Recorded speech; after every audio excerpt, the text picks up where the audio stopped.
Hello.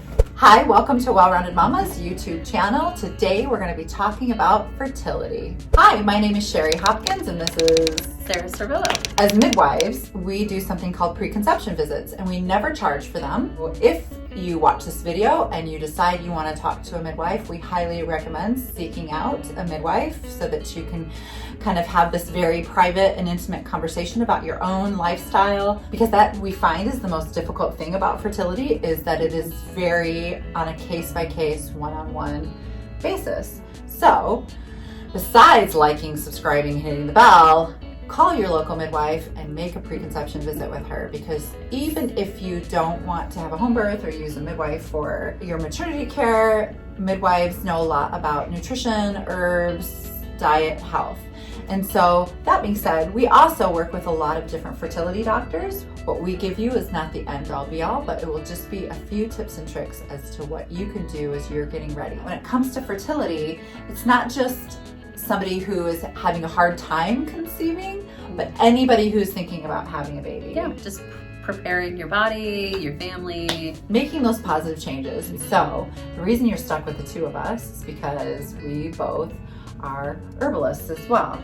So in between us, we're separated a little bit, but that's because we have a whole pile of herbs that we're going to talk to you about. We'll also link below in the comments some different herb options. One of my very favorite fertility books is a book by Danielle Baker, and it's called Naturally Knocked Up. Get it. There's no link. It's a book. You have to buy it. You can buy them used for really inexpensive. And the reason I liked it was because it really aligned with a midwife's kind of thought process of the things that individuals could do to see a better outcome of their life. And she spent some time talking a little bit about how we want to see immediate results. We give up before we actually start kind of reaping the rewards, right? Mm-hmm. Is that fair to say? Yep. What I like the most about this book was it kind of breaks it down into 4 months. She talks about the first month being a cleansing month, which I think is really beneficial that everybody do that occasionally. I do a juice cleanse myself a couple times a year. Might make me a little cranky if you were to ask my households. However, I think it's a good thing. And so the first month being about cleansing, so that's when the first herbs, Sarah just slid it to me under the camera. It's very sneaky. And that is milk thistle and dandelion. And the thing that people get really confused about milk thistle is they think of it as being like a detox, where it is not necessarily a detox as much as it is a liver support herb that helps you while you are detoxing. It protects the liver. It actually helps with like liver damage and all kinds of things. It's a really fantastic herb, but it's like healing. It's not so much about like detoxing necessarily. Yeah. It's like a hug for your liver. Oh, it's like a hug for your liver. And then month 2 is about building up what you've just cleansed. So now the first month you've kind of cleansed your body. The second month is all about kind of building up things in a positive way. And so what was really interesting is we were reading a little bit about cholesterol, how important cholesterol is when it comes to fertility. Some of the only ways to get that is through B12. B12 is mostly found in animal products. So then we kind of sat and talked about the pros and cons of individuals who are vegan versus vegetarian. I think for me and all the studies I've done, doing minimal meat is the best kind of option. Maybe not being straight up vegan or straight up vegetarian, but just kind of eating meat very sparingly and being selective about the meats that you're eating. You're gonna have a harder time finding grass-fed, non-hormone. Why is it so important that our food be hormone-free? Because hormones mess with everything. Most of your like commercial meats and things like that, they tend to help you produce more estrogen, I guess is the best way to say that. So a lot of women suffer what's called estrogen dominance, which means that when you don't have like that dance of estrogen progesterone happening, then your cycle tends to not be that great, and fertility is kind of caught up in that equation. So making sure that you're not eating so much stuff that's going to produce too much estrogen. Tofu's also in that category, unfortunately. Soybean is no bueno. Not just meats, but anything that's kind of like estrogen dominant. Well, and I think that's the problem, right? Because people are trying to get protein in their diet, and a lot of times people are turning to soy to replace their protein supplement, but it is so estrogen dominant that it really does kind of mess with that progesterone estrogen kind of balance. Men also have it too. So when we're talking about like the different months and what you can do, like that first month, partner should be doing it with you as well. Yes. So going back to like your basic science class, anytime you smell something, taste something, breathe something, you are absorbing that on a molecular level. Just be kind of conscious and aware. Like if you are smelling artificial things all the time, you are intaking that into your body on an artificial level. By thinking about that and being conscious of that and knowing that plastics do play with your hormones, that's something to look at. So don't overwhelm yourself.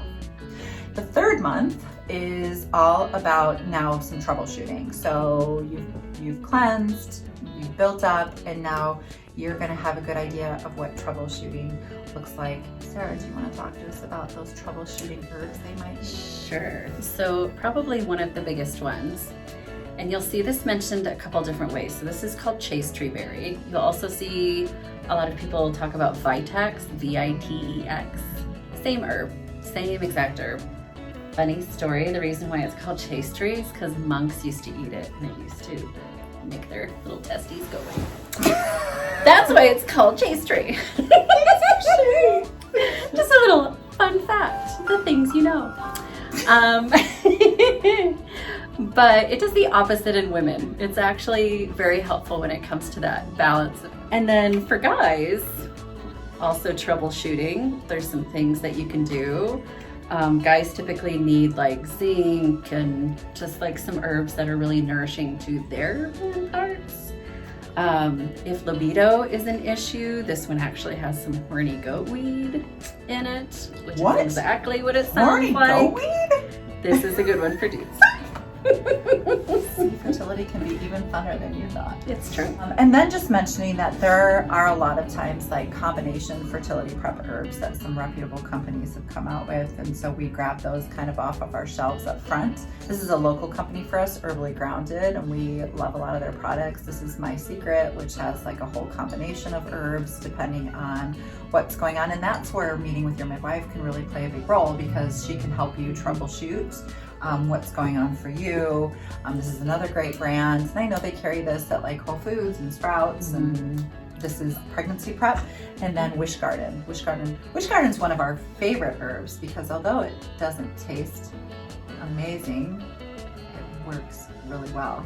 Yes. And if you see like how small this bottle is, the potency of this bottle is so amazing. Something like this is going to have an alcohol content, but not one that's going to be so substantiated that it's going to be worrisome to you if that's something that you are avoiding. The other thing that we had talked a little bit about is, like, for an example, endometriosis might be playing a role. So you might be severely anemic, or you might have some other things. So working with a midwife or a fertility physician or a gynecologist, depending on where you're at, having some labs pulled to have a really good idea of where your metabolism is sitting and what your CBC is. And so one of the things we see a lot is that women are anemic. And so there are a lot of different ways of getting iron. We really love Floridix here, although we have some other Chloroxygen and some other things up front. We like it because the most important thing to remember about iron is that it's very constipating, and so making sure it's food-based and easily absorbed into your body. That being said, again, why I want to point out meeting a midwife. So somebody like me has like a lovely little gene thing called MTHFR, where my body doesn't process certain vitamins and minerals very well. And so you could take something like Floridix all day long and it's not going to help. Having like a knowledgeable individual that you're going to who knows kind of some of the people who have like fertility issues. And what did that mean for me for the MTHFR gene was, because my body didn't process iron and vitamin B very well, I miscarried a lot. So maybe we should talk a little bit about vitamin B and why is that important.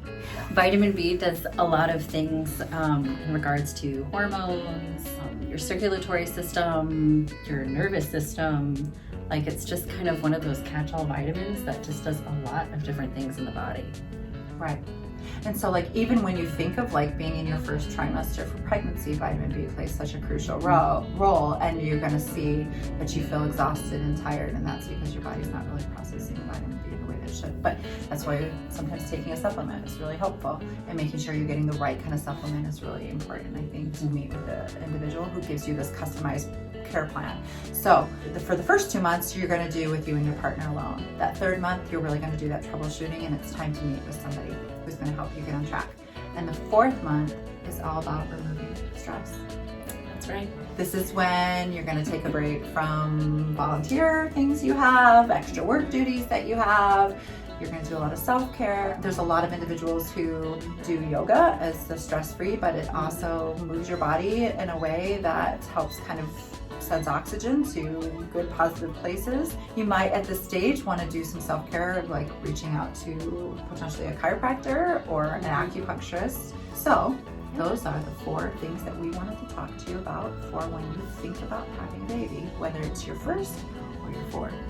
We think it's something that should happen 4 months prior to conception. So like, subscribe, ring the bell if you found that helpful. We'll see you next week. She was sneaky. Progesterone. It does. We don't have any of those anymore. Can you even imagine how they got the name for this? Oh. Like, what do you think was happening that they called this horny goat weed? Goats were humping each other. It was happening. Bam, hot diggity dog. That was good. Was that good? That was very good.